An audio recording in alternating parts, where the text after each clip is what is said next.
IAS परीक्षा में 2013 में एक प्रश्न पूछा गया है कि नर्मदा नदी पश्चिम की ओर बहती है जबकि अधिकांश अन्य प्रायद्वीपीय नदियां पूर्व की ओर बहती हैं, ऐसा क्यों है? पहला यह कि यह एक रिफ्ट घाटी में विस्तृत है। दूसरा कि यह विंध्य व सतपुड़ा के बीच बहती है। तीसरा यह कि भूमि का ढलान मध्य भारत से पश्चिम की ओर है। तो आइए इसका उत्तर हम मानचित्र के सहारे देख लेते हैं। नर्मदा नदी आपको हरे रंग में दिखाई दे रही है। अमरकंटक से निकलते हुए यह पश्चिम की ओर बह रही है। इसके ऊपर आपको उत्तर में आपको ये विंध्य पर्वत दिखाई दे रहा है और दक्षिण में सतपुड़ा की रेंज दिखाई दे रही है। तो इन्होंने जो दूसरी बात कही कि यह विंध्य व सतपुड़ा के बीच बहती है, यह तो बात सही है, लेकिन क्या यह इसका कारण बन सकता है कि यह इसी कारण से पश्चिम की ओर बहती है? तो ये सही कारण नहीं। ये बात सही है लेकिन कारण सही नहीं है। इन्होंने कहा कि यह एक रिफ्ट घाटी में स्थित है, तो ये बिल्कुल सही है। यहाँ पर ढाल अगर आप देखेंगे तो कुछ इस प्रकार से ढाल है, यानी यह पूर्वी ढाल भारत में जो प्रायद्वीपीय भारत है इस प्रकार से और पश्चिमी ढाल कुछ इस प्रकार से है।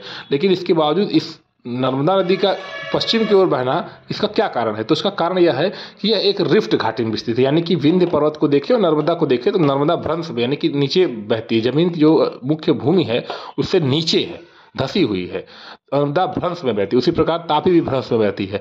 तो अगर ये भ्रंश नहीं होता, ये इसके सहारे इसके बराबर होती तो फिर शायद ये भी पूरब दिशा की ओर बहने लगती। लेकिन मुख्य कारण नर्मदा का पश्चिम की ओर बहना, जो उसका मुख्य कारण यही है कि यह भ्रंश में बहती है। ठीक है, तो यह एक रिफ्ट घाटी में स्थित, यही इसका सटीक जवाब होगा। विंध्य और सतपुड़ा के बीच बहती तो है, लेकिन यह इसका कारण नहीं हो सकता कि इस वजह से यह पश्चिम की ओर बहेगी। और भूमि का ढलान मध्य भारत से पश्चिम की ओर है, यह भी गलत बात है। तो ओवरऑल केवल एक विकल्प यानी कि ए सही दिखाई दे रहा है इसमें, जो कि इसका कारण बनेगा। ऐसी ही वीडियो देखने के लिए आप इस चैनल को सब्सक्राइब कर ले, जहाँ पर वर्ल्ड मैप और इंडिया के मैप का पूर्वावलोकन सीरीज कंप्लीट कराया जा रहा है एक्सप्लेनेशन करके। Thank you.